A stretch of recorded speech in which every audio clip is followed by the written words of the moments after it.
నమస్తే, జనభేరి న్యూస్ కి స్వాగతం. నా పేరు యశ్వంత్. ముందుగా హెడ్లైన్ చూద్దాం.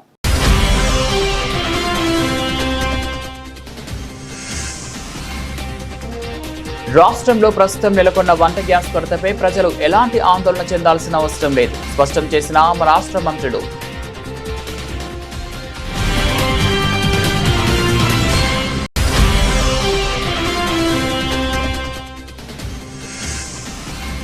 కూటమి ప్రభుత్వం అధికారంలోకి వచ్చిన తర్వాత మహిళలపై అఘాయిత్యాలు పెరిగాయి. తీవ్రంగా మండిపడ్డ వైసీపీ ప్రధాన కార్యదర్శి లక్ష్మీపార్వతి.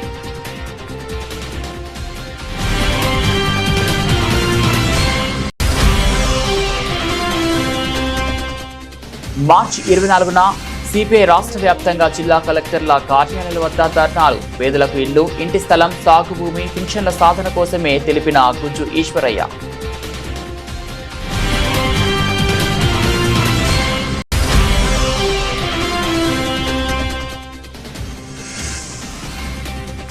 విద్యార్థులకు నాణ్యమైన విద్యను అందించేందుకు ఎంతగానో కృషి చేస్తున్న ఫిజిక్స్ వాలా. అభినందించిన ఎంపీ కేశినేని శివనాథ్.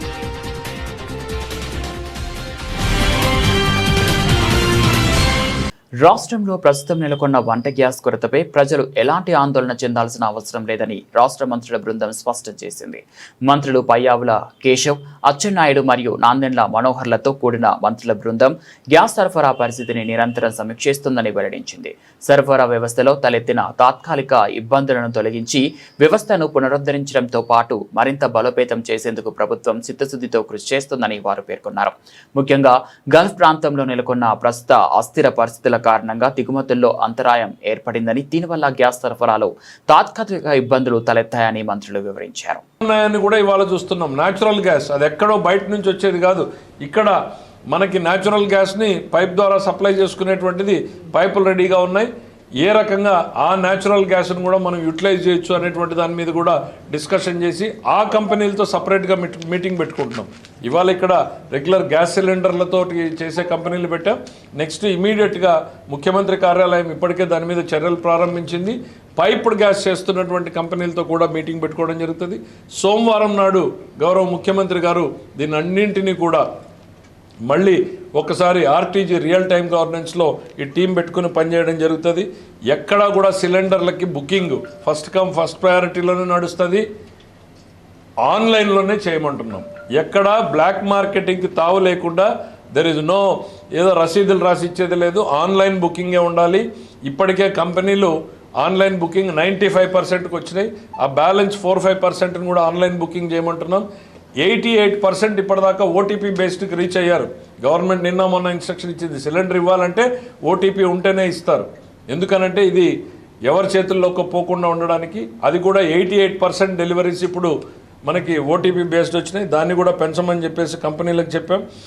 దెన్ ఇది ప్రతిరోజు కూడా గమనిస్తూ ఉన్నాం. ఇది ఒకరోజు మనం ఏదో తీసుకునేటువంటి చర్యలు కాదు. ప్రపంచంలో జరుగుతున్న సంఘటనలు మన ప్రతి కుటుంబాన్ని కూడా ప్రభావితం చేసే స్థితికి వచ్చాయి. కాబట్టి ప్రభుత్వ యంత్రాంగం మొత్తం కూడా దాని మీద దృష్టి పెట్టి, ప్రత్యేకంగా మంత్రుల బృందం అంతా కూడా దృష్టి పెట్టి ఈ మారుతున్నటువంటి పరిస్థితుల్లో ఎప్పటికప్పుడు ఏ రకమైనటువంటి చర్యలు తీసుకుని మనం కష్టాన్ని మినిమైజ్ చేయాలి, తగ్గించుకోవాలి. ప్రతి కుటుంబాన్ని పడే కష్టాలని నష్టాన్ని ఎట్లా తగ్గించుకోవాలనేటువంటి దాని మీద దృష్టి పెడతా ఉన్నాం. పబ్లిక్ నుంచి కూడా మంచి సజెషన్స్ వస్తే వాటిని కూడా యాక్సెప్ట్ చేస్తామని తెలుసు. ఆల్టర్నేటివ్ ఫ్యూయల్స్ ఇప్పుడు నిన్న హోటలర్స్ వచ్చారు, సార్ మాకు గతంలో వాడేటువంటి బట్టీలు ఏవైతే ఉన్నాయో మేము. రాష్ట్రంలో మహిళలపై జరుగుతున్న దారుణాలపై వైసీపీ ప్రధాన కార్యదర్శి లక్ష్మీపార్వతి తీవ్రంగా మండిపడ్డారు. కూటమి ప్రభుత్వం అధికారంలోకి వచ్చిన తర్వాత మహిళలపై అఘాయిత్యాలు పెరిగాయని ఆరోపించారు. కొందరు ఎమ్మెల్యేలే మహిళలపై దాడులకు పాల్పడడం దురదృష్టకరమని అన్నారు. వైసీపీ ప్రభుత్వ కాలంలోనే మహిళలకు న్యాయం జరిగిందని పేర్కొన్న లక్ష్మీపార్వతి దిశ యాప్, దిశ పోలీస్ స్టేషన్ల ద్వారా మహిళలకు రక్షణ కల్పించామని చెప్పారు. ప్రస్తుతం రాష్ట్రంలో మహిళల భద్రతపై ఆందోళనకర పరిస్థితులు ఏర్పడ్డాయని విమర్శించారు. చంద్రబాబు నాయుడు మహిళలను అడ్డం పెట్టుకుని రాజకీయాలు చేస్తున్నాడని ఆమె ఆరోపించారు. కలెక్ట్ చేసి పసిపిల్ల 6 నెలల పసిబిడ్డ మొదలుకొని 60 ఏళ్ల వృద్ధురాలి వరకు కూడా ఎన్ని జరిగినాయో ఈ ప్రభుత్వం ఏర్పడిన తర్వాత వాళ్ళందరి లిస్టు కూడా తీసుకుంటే ఇంతవరకు బహుశా ఏ రాష్ట్రంలో కూడా, భారతదేశంలో కాదు ప్రపంచంలో కూడా బహుశా ఏ దేశంలో కూడా ఇన్ని అత్యాచారాలు వచ్చిన 2 సంవత్సరాల్లోనే కొన్ని వేలు దాటిపోయినాయి. ఎక్కడికక్కడ ఒక్క కేసు కూడా ఇంతవరకు వాళ్ళు మరి వాళ్ళని అరెస్ట్ చేయటం గాని లేకపోతే వాళ్ళ మీద కేసు బుక్ చేయటం గాని స్వయంగా ఎమ్మెల్యేలు చేస్తున్నారంటే ఇంతకంటే నీచం ఏమన్నా ఉందా? ఇక్కడ ఆశ్చర్యం ఏంటంటే ఈ సనాతనులు, ఎందుకంటే ఈ మధ్య సనాతనవాదం కొత్త డ్రామా ఒకటి మొదలైంది కదా ఆంధ్రప్రదేశ్ లో. కొత్త డ్రామా మొదలైపోయింది.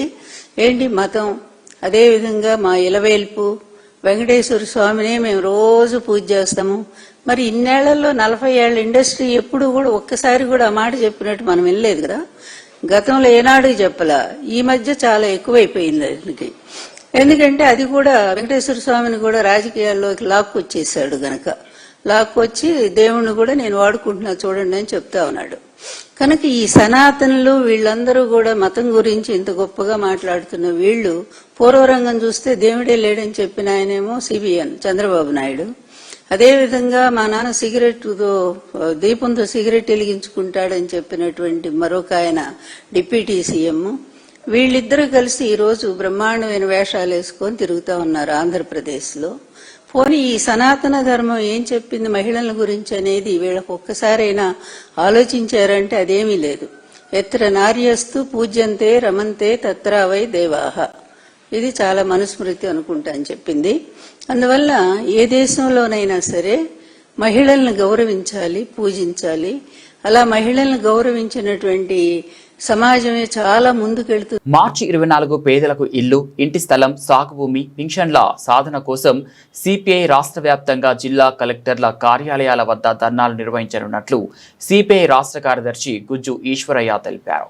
దాసరి భవన్లో నిర్వహించిన మీడియా సమావేశంలో ఆయన మాట్లాడుతూ ఎన్నికల్లో ఇచ్చిన హామీ మేరకు పట్టణాల్లో 2 సెంట్లు, గ్రామాల్లో 3 సెంట్ల స్థలం ఇవ్వాలని, ఇంటి నిర్మాణానికి 4 లక్షల రూపాయలు మంజూరు చేయాలని ప్రభుత్వాన్ని డిమాండ్ చేశారు. రేషన్ కార్డులు, కొత్త పింఛన్లు ఇవ్వాలని కూడా కోరారు. టిడ్కో ఇల్లు వెంటనే లబ్ధిదారులకు ఇవ్వాలని, సొంత ఇల్లు లేని ప్రతి పేద కుటుంబానికి ఇల్లు కల్పించే వరకు పోరాటం కొనసాగిస్తామని సిపిఐ నేతలు స్పష్టం చేశారు. డిమాండ్ చేస్తూ రాష్ట్రంలో ఉన్నటువంటి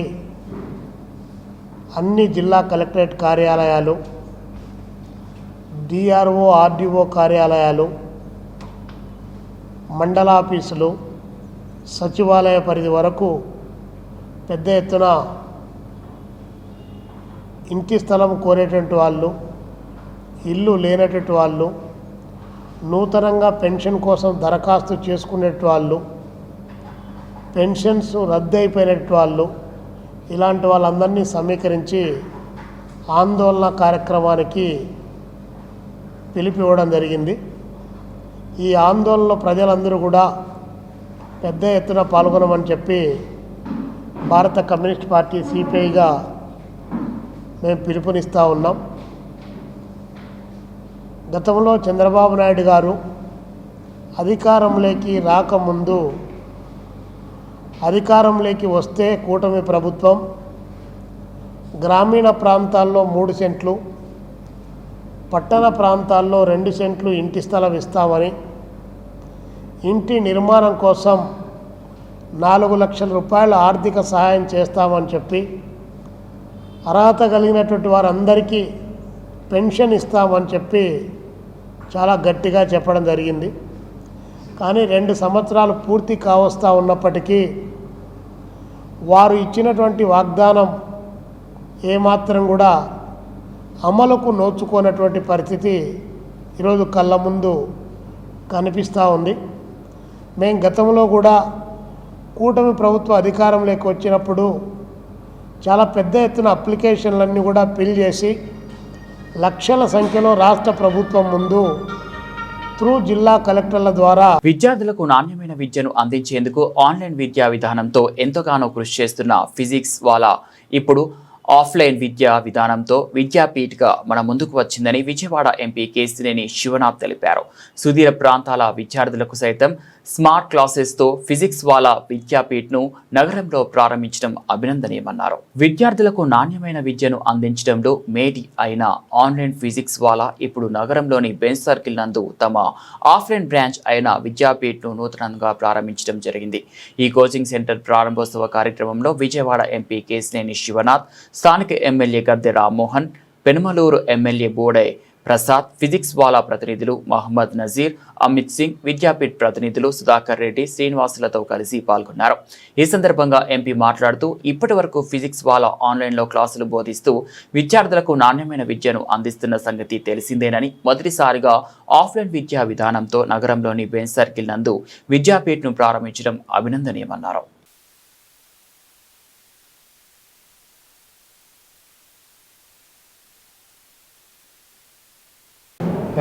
అందరికీ నమస్కారం.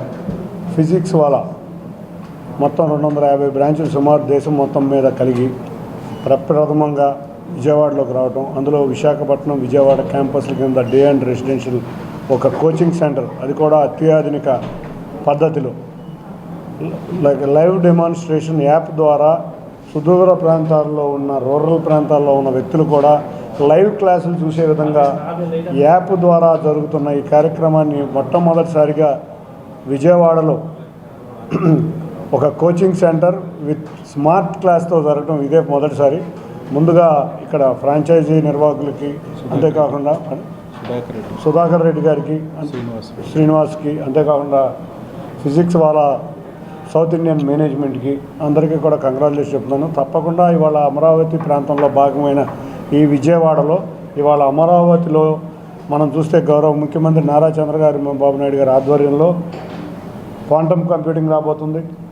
రేపు విశాఖపట్నంలో ఏఐ డేటా సెంటర్స్ వస్తున్నాయి. మనం ఇటువంటి ఎన్నో టెక్నాలజీస్ని అందిపుచ్చుకుంటంలో ముందుగా ఈ ప్రాంతవాసులకి ఎక్కువగా దేశ విదేశాల్లో సెటిల్ అయిపోయారు. వాళ్ళందరూ ఇక్కడే ఉండి ఉద్యోగం చేసుకునే విధంగా, కమ్యూనికేషన్ స్కిల్స్ పెంచే విధంగా, కాంపిటేటివ్ స్పిరిట్స్ మరింత పెరిగే విధంగా నిర్వాహకులు కృషి చేయాలని తెలియజేసుకుంటూ అందరికీ కూడా కంగ్రాచులేషన్స్ అండ్ అభినందనలు తెలియజేసుకుంటాం. Thank you. Very good afternoon to all of you and a warm welcome for joining all of us today in the inauguration ceremony of Physics Wala Vidyapeeth at Vijayawada. Thanks to all of you. Well, Vijayawada Vidyapeeth is our second offline classroom setup here in Andhra Pradesh. Yesterday, fortunately, we had opened our first branch at Vizag, and today is the opening for the second branch here at Vijayawada. I was just discussing this, with the other media team also, that Andhra Pradesh is the hub of education, right? Especially when we talk about the test preparation in NEET, JEE, and students of foundation courses. So that was our main purpose and reason of planning our expansion here in the state of Andhra Pradesh. There were many students who, because we were not present here in offline mode, were opting for our online courses, and they were also traveling to other states or cities for the offline coaching support. But now when we have opened our center here at Vijayawada, all those students who are studying from class 8th to 12th, or they have passed their class 12th exam and are looking for NEET and JEE test prep support. అందరికీ శుభోదయం. ఆంధ్రప్రదేశ్లో విజయవాడలో ఈరోజు physics వాలా Vidyapeeth offline సెంటర్ని ఈరోజు ప్రారంభించడం జరిగింది. ఒక 4 నెలల క్రితం ఇన్ఫర్మేషన్ సెంటర్ని విజయవాడలో స్టార్ట్ చేసి ఈరోజు ఫుల్ లెంత్ కంప్లీట్ ఫర్నిచర్తో, డిజిటల్లీ క్లాస్ రూమ్స్తో మొత్తం 800 నుంచి 1000 కెపాసిటీకి తగ్గట్టుగా మనం ఈరోజు ఫిజిక్స్ వాలా ఆఫ్లైన్ సెంటర్ని విజయవాడలో ప్రారంభించడం జరిగింది. నిన్న వైజాగ్లో ఇదే రకమైనటువంటి సెంటర్, ఆఫ్లైన్ సెంటర్ని వైజాగ్లో ప్రారంభించాం. ఈరోజు విజయవాడలో ప్రారంభించాం. మొట్టమొదటిగా ఆంధ్రప్రదేశ్లో ఈ 2 నగరాల్లో డే అండ్ రెసిడెన్షియల్ ఆప్షన్స్ ఇస్తూ విద్యార్థులకి నీట్, ఐఐటి +1 +2లో కోచింగ్, అలాగే 8th 9th 10th స్టూడెంట్స్ యొక్క ఫౌండేషన్కి ఇక్కడ ఆఫ్లైన్ కోచింగ్ ఇవ్వడం జరుగుతుంది. ఈ ప్రతి క్లాస్ రూమ్ కూడా డిజిటల్ ఎక్విప్మెంట్తో, కంప్లీట్ ఇన్ఫ్రాస్ట్రక్చర్తో నిండి ఉంది. ఇన్ కేస్ ఇక్కడ ఉన్నటువంటి డిజిటల్ క్లాస్ రూమ్లో పిల్లలు క్లాసులు ఒకవేళ తప్పినట్టయితే వారు దూరం నుంచి అయినా కూడా ఇక్కడ రికార్డ్ అయినటువంటి క్లాసుల్ని ఇంటి వద్ద నుంచి కూడా అదే క్లాస్ని సేమ్ క్లాస్ని వాళ్ళు ఫాలో అవడానికి అవకాశం ఉంది. ప్రజాశ్రేయస్సే కూటమి ప్రభుత్వ ప్రధాన లక్ష్యమని సెంట్రల్ ఎమ్మెల్యే బోండా ఉమా తెలిపారు. ఎండలు పెరుగుతున్న నేపథ్యంలో ప్రజలకు ముఖ్యంగా పాదచారులకు ఇబ్బందులు కలగకుండా నియోజకవర్గ వ్యాప్తంగా వీఎంసీ అధికారులతో సమన్వయం చేసి చలివేంద్రాలు ఏర్పాటు చేస్తున్నామని చెప్పారు. కార్పొరేటర్లు స్వచ్ఛందంగా చలివేంద్రాలు ఏర్పాటు చేయడం అభినందనీయమన్నారు. సెంట్రల్ నియోజకవర్గం 27వ డివిజన్ దుర్గాపురం ప్రాంతంలో కార్పొరేటర్ వీరమాచినేని లలితా కిషోర్ ఆధ్వర్యంలో ఏర్పాటు చేసిన చలివేంద్రాన్ని ఎమ్మెల్యే బోండా ఉమా ప్రారంభించారు. అనంతరం అక్కడికి వచ్చిన పాదచారులకు మజ్జిగ పంపిణీ చేశారు. ఈ సందర్భంగా ఆయన మాట్లాడుతూ ఎండలు తీవ్రంగా ఉన్న నేపథ్యంలో ప్రజలకు త్రాగునీరు అందుబాటులో ఉండేలా నియోజకవర్గంలో వివిధ ప్రాంతాల్లో చలివేంద్రాలు ఏర్పాటు చేస్తున్నామని తెలిపారు. ఈరోజు ఎండలు ముదురుతున్నటువంటి సమయంలో రాష్ట్ర వ్యాప్తంగా ఎండలు పెరుగుతున్న వాతావరణం. ఈ సమయంలో విజయవాడ అంటేనే ఎండలు. ఎండాకాలం విజయవాడలో ఫస్ట్ నుంచి కూడా ఉష్ణోగ్రతలు డిగ్రీలు విపరీతమైనటువంటి వేడి ఉంటుంది. మరి అలాంటి సమయాల్లో తెలుగుదేశం ప్రభుత్వం ఎప్పుడు అధికారంలోకి వచ్చినా ప్రతి కోడల్లో ప్రతి డివిజన్లో ప్రజలకి బాటసార్లకి తాగటానికి మంచినీళ్ళు అందుబాటులో పెడతాం. ఎందుకంటే బయట వాటర్ బాటిల్ కొనాలంటే 15-20 రూపాయలు. ఇవాళ కార్పొరేషన్ నుంచి అన్ని చోట్ల కూడా అన్ని సెంటర్లో కూడా ఉచితంగా మజ్జిగ కేంద్రాలు అలాగే మంచినీటి కేంద్రాలు ఏర్పాటు చేశాం. ఎంత ఖర్చు అయినా పర్లేదు, ముందు మా ప్రజల్ని ముఖ్యంగా అసంఘటిత కార్మికులు, ముఠా వర్కర్లు, రోడ్ల మీద కిరాయిల కోసం రిక్షాలు కానీ మరి బళ్ళు కానీ ఆటోలు కానీ వీళ్ళందరికీ, అలాగే ఆటో డ్రైవర్ సోదరులకి వాళ్ళందరికీ కూడా అందుబాటులో ఉండటానికి పెద్ద ఎత్తున చలివేంద్రాలు ఎప్పుడో అధికారంలోకి వచ్చినా పెడతాం జరుగుతూ ఉంది. గత 2 సంవత్సరాలు కూడా పెట్టాం, ఈ సంవత్సరం కూడా అన్ని చోట్ల పెట్టాం. అంతేకాకుండా మా పార్టీ ఇవాళ ఇక్కడ 27వ డివిజన్లో మా ఇంటి ముందే చలివేంద్రం ఏర్పాటు చేయడం జరిగింది. ఇది 2వ సంవత్సరం. ఇక్కడ కొంచెం డిస్టెన్స్లో కార్పొరేషన్ వాళ్ళు ఈ 2 పక్కల పెట్టినా కూడా ఇది డిస్టెన్స్ ఎక్కువ ఉండటం వల్ల చాలామంది ఇక్కడ విజయనరసింహ కాలేజ్ ఉంది, ఆ పిల్లలు కానీ ఇటు వెళ్ళే ఆటో వాళ్ళు కానీ ఎవరైనా సరే ఇక్కడ వాటర్ వచ్చి మంచినీళ్ళు తాగటం జరుగుతుంది.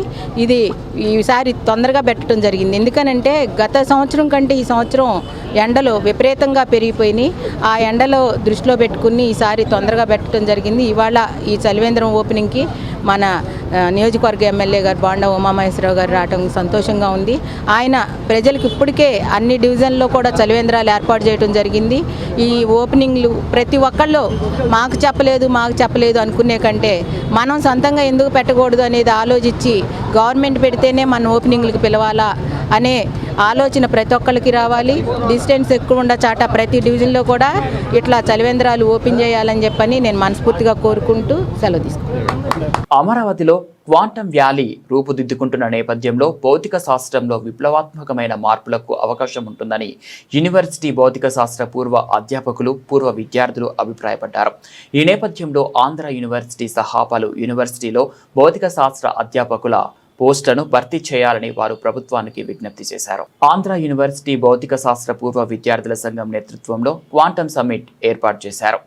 హెల్త్ యూనివర్సిటీ సమీపానున్న హోటల్లో జరిగిన ఈ సదస్సులో ఆంధ్ర యూనివర్సిటీ భౌతిక శాస్త్ర పూర్వ అధ్యాపకులు, పూర్వ విద్యార్థులు పెద్ద సంఖ్యలో పాల్గొన్నారు. సదస్సు అనంతరం పూర్వ అధ్యాపకులు రత్నరాజు, పూర్వ విద్యార్థులు ఏ వీరయ్య, గడ్డం బాపిరాజు తదితరులు మాట్లాడుతూ రాజధాని నగరమైన అమరావతిలో క్వాంటమ్ వ్యాలీ ఏర్పాటు చేస్తున్నట్లు సీఎం చంద్రబాబు ప్రకటించిన అంశాన్ని వారు ప్రస్తావించారు. క్వాంటమ్ టెక్నాలజీ అన్ని రంగాల్లో అధునాతన ప్రయోగాలకు అవకాశం కల్పిస్తుందన్నారు. ముఖ్యంగా వ్యవసాయం, వైద్య ఆరోగ్యం, మందుల తయారీ, జనవనరుల వినియోగం వంటి అనేక రంగాల్లో నూతన ఆవిష్కరణలు జరిగేందుకు అవకాశం కలుగుతుందన్నారు. అందరికీ నమస్కారం అండి. Future of humanity is dependent on quantum ideas. అందుచేతనే చంద్రబాబు నాయుడు గారు ఇక్కడ క్వాంటమ్ వ్యాలీ అని పెట్టి క్వాంటమ్ అగ్రికల్చర్, క్వాంటమ్ కంప్యూటర్స్ అన్నీ డిజిటలైజ్ చేసి క్వాంటమ్ ఐడియాస్తోనే డెవలప్ చేస్తున్నారు. క్వాంటమ్ అగ్రికల్చర్, క్వాంటమ్ కంప్యూటర్స్కి ఏంటి అడ్వాంటేజ్ అంటే It uses qubits which can be superposed in many ways, and when you make complex calculations, it gives correct kind of results. It examines the floor humidity, what kind of manures can it take, how much of water should be given. All these quantities will be optimized. Exactly. Optimized అంటే ఏది ఎంత కావాలో అది calculate చేసి. నమస్కారం అండి, నా పేరు మేజర్ డాక్టర్ ఏ వీరయ్య. నేను డిఎన్ఆర్ కళాశాలలో భౌతిక శాస్త్ర అధ్యాపకుడిగా పనిచేస్తున్నాను. అయితే ఈ ఆంధ్ర యూనివర్సిటీ ఆలమ్ని క్వాంటమ్ సమ్మిట్ అని ఈరోజు మన విజయవాడలో మన దాదాపు 5.5 దశాబ్దాల ఆలమ్ని అంటే పూర్వ విద్యార్థులు అందరూ కలిపి ఒక క్వాంటమ్ సమ్మిట్ అనేది ఇక్కడ ఏర్పాటు చేయడం జరిగింది. దీనికి ముఖ్య అతిథిగా మా గురువు గారు ప్రొఫెసర్ ఆర్డి రతన్ రాజు గారు హాజరయ్యారు. మరి వారితో పాటు మా గురువులందరూ కూడా ఇక్కడికి విచ్చేయడం జరిగింది. మరి 6 దశాబ్దాల పూర్వ విద్యార్థులు అందరూ కూడా ఇక్కడ కలుసుకోవడం జరిగింది. ఈ సదస్సులో ముఖ్యంగా క్వాంటమ్ సమ్మిట్ అనేది మనం టాపిక్ తీసుకుని ఇది అందరికీ వెళ్ళాలి. తర్వాత ఆంధ్ర విశ్వవిద్యాలయంలో ఉన్నటువంటి భౌతిక శాస్త్ర విభాగం యొక్క ఔన్నత్యం ఇంకా పెరగాలని చెప్పి దాంట్లో మరి ఈ రోజున చూసినట్లయితే రిక్రూట్మెంట్స్ లేక మరి పరిస్థితులు ఏమైనప్పటికీ కూడా మరి యూనివర్సిటీలో ఒకే ఒక్క అధ్యాపకులతో యూనివర్సిటీ నడుస్తూ ఉంది. మరి రాష్ట్ర ప్రభుత్వం ఎంతో ప్రతిష్టాత్మకంగా తీసుకుని యూనివర్సిటీలందరినీ. అందరికీ నమస్కారం. ఈరోజు క్వాంటమ్ సమిట్ ఏర్పాటు చేస్తాం జరిగింది. ఆంధ్ర యూనివర్సిటీ పూర్వ విద్యార్థులుగా ఫిజిక్స్ డిపార్ట్మెంట్ సంబంధించిన అందరం కలిసి ఏర్పాట్లో భాగంగా ఈరోజు అందరం కలవడం జరిగింది.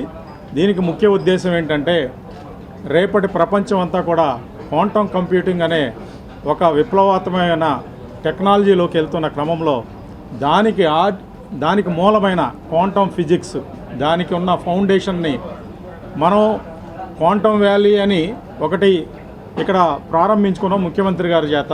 కానీ అదే క్వాంటమ్ అనే దాని మీద ఎన్నో పరిశోధనలు చేసిన మా గురువులు చాలామంది ఆంధ్ర యూనివర్సిటీలో ఉన్న వాళ్ళందరూ వచ్చారు. ఆ క్రమంలో వీళ్ళందరి ద్వారా ఈ సమాజానికి లేకపోతే రేపటి టెక్నాలజీకి కానీ ఈ ఫిజిక్స్ డిపార్ట్మెంట్ చేసిన ఆ యొక్క గొప్ప పరిశోధనల్ని ముందుకు తీసుకురావాలన్న ఉద్దేశంతో మా గురువు గారు చీఫ్ గెస్ట్గా ఆయన యుఎస్ఏలో మిచిగాన్ యూనివర్సిటీలో 1973లోనే పిహెచ్డి తీసుకున్నారు. దాదాపు ఒక నోబెల్ బహుమతి తీసుకోవాల్సిన ఆ స్థాయి పరిశోధకులు. దేశంలో ప్రసిద్ధి చెందిన ప్రైవేట్ ట్రావెల్ సంస్థ ఇంటర్సిటీ స్మార్ట్ బస్ విజయవాడ నుంచి బెంగళూరుకు సర్వీసులు ప్రారంభించింది. అత్యాధునిక వసతులతో రూపొందించిన ఈ బస్సులో ఎయిర్ ప్యూరిఫై టెక్నాలజీతో పాటు శుభ్రమైన వాష్రూమ్ అందుబాటులో ఉందని కంపెనీ సీఈఓ మనీష్, సంస్థ ప్రతినిధి దినేష్ వెల్లడించారు. ఇంటర్సిటీ స్మార్ట్ బస్ అనేది భారతదేశంలోని ప్రముఖ ఇంటర్సిటీ బస్ ప్రయాణ బ్రాండ్. ఇది ప్రయాణికులకు సురక్షితమైన, సౌకర్యవంతమైన మరియు సాంకేతికతతో కూడిన ప్రయాణ అనుభవాన్ని అందించడానికి రూపొందించబడింది. భారతదేశంలోనే మొదటిసారిగా గాలిని శుద్ధి చేసి ఎయిర్ ప్యూరిఫైడ్ సాంకేతికత కలిగిన బస్సులను ఇంటర్సిటీ స్మార్ట్ బస్ నడుపుతోంది. దీంతో పాటు ప్రయాణికుల ఇబ్బందులను తీర్చే విధంగా బస్సులోనే శుభ్రమైన టాయిలెట్ సౌకర్యం అందుబాటులో ఉంచింది. అదే సమయంలో ప్రయాణికుల కోసం ఉచిత వైఫై మరియు ప్రతి సీటు వద్ద ఛార్జింగ్ పాయింట్లు ఉంటాయి. అలాగే విమానంలోని ఎయిర్ హోస్టెస్ తరహాలో బస్ కెప్టెన్ అందుబాటులో ఉంటారని ఇంటర్సిటీ స్మార్ట్ బస్ సంస్థ సీఈఓ మనీష్, కంపెనీ ఏపీ ప్రతినిధి దినేష్ తెలిపారు.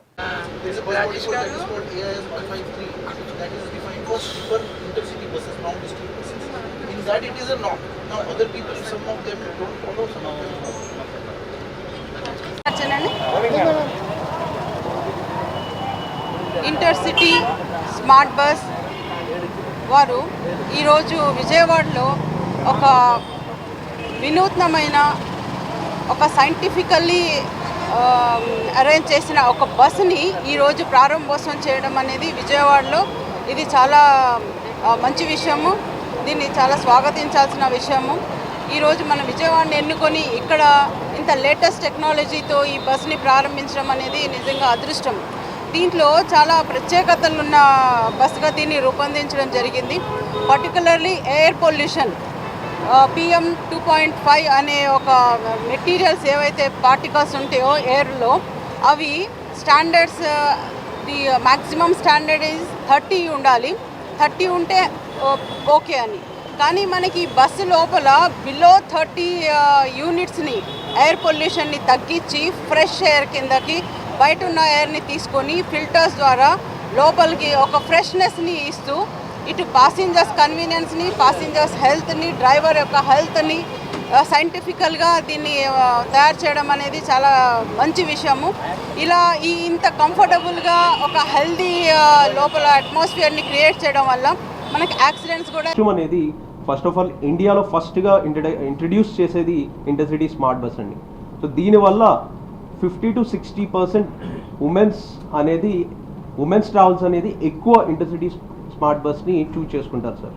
సో మా ఇంటర్సిటీ స్మార్ట్ బస్లో మా ప్రత్యేకత బస్ రన్ చేయటం కాకుండా కస్టమర్కి ఏ విధంగా మనం how can we give the services, ఎంత సర్వీస్ ఇవ్వగలం, కస్టమర్ ఎక్స్పీరియన్స్ ఎంత ఇంప్రూవ్ చేయగలం అనేది మా ప్రత్యేకత. వాష్రూమ్ అనేది ఒక ప్రత్యేకత. ఇంకొకటి, ప్రతి బస్లో ఒక కెప్టెన్ ఉంటారు. కెప్టెన్ అనేది ఒక ఎయిర్ హోస్టెస్ లాగా అనమాట.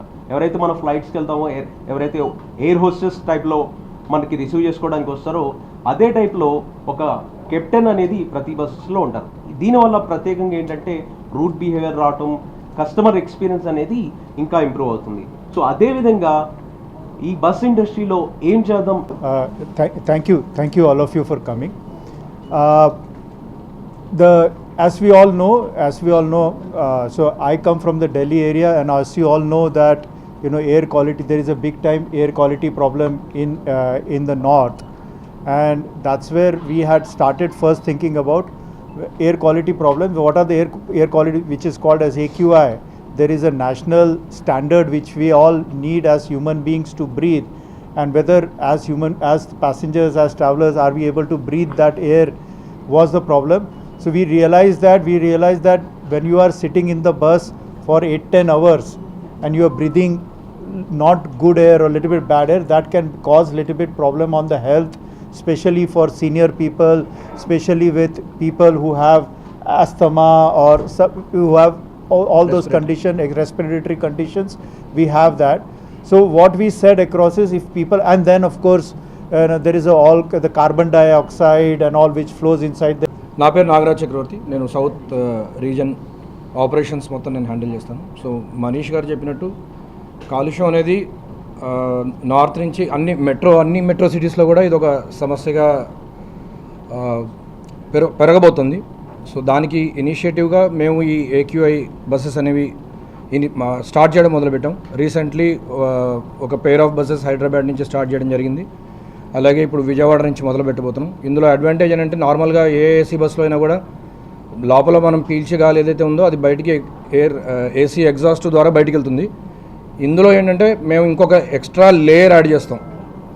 ఇది ఏదైతే కాలుష్యపరమైన కణాలు ఉంటాయో వాటిని కూడా ఇది బయటికి చేసి లోపల ఎయిర్ సర్క్యులేషన్ ఏదైతే ఉందో అది ఫ్రెష్గా ఉంచడం జరుగుతుంది.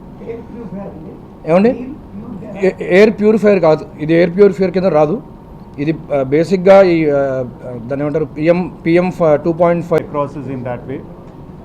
First of all, I am very thankful to the government here for that they are paying serious attention and asking all of us to improve the bus standards, bus safety standards across inside the buses.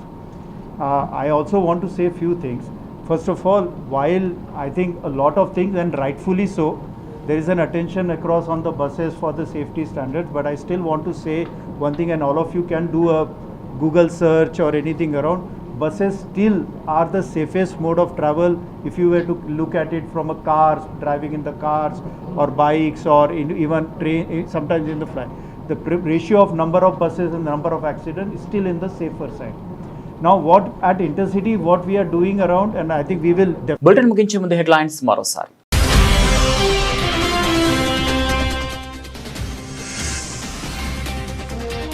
రాష్ట్రంలో ప్రస్తుతం నెలకొన్న వంట gas కొరతపై ప్రజలు ఎలాంటి ఆందోళన చెందాల్సిన అవసరం లేదు, స్పష్టం చేసిన రాష్ట్ర మంత్రులు.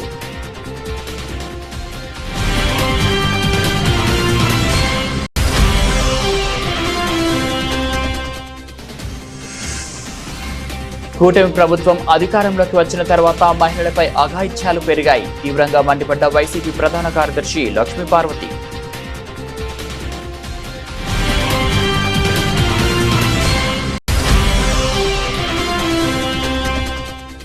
మార్చి 24న సిపిఐ రాష్ట్ర వ్యాప్తంగా జిల్లా కలెక్టర్ల కార్యాలయాల వద్ద ధర్నాలు. పేదలకు ఇల్లు, ఇంటి స్థలం, సాగు భూమి, పింఛన్ల సాధన కోసమే తెలిపిన గుజ్జు ఈశ్వరయ్య.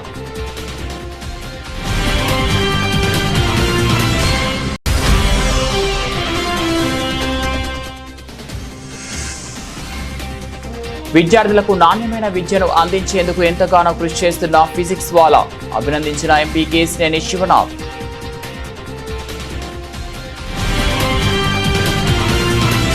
ఇవి బులెటిన్ అప్డేట్స్. మరో బులెటిన్లో మళ్ళీ కలుద్దాం.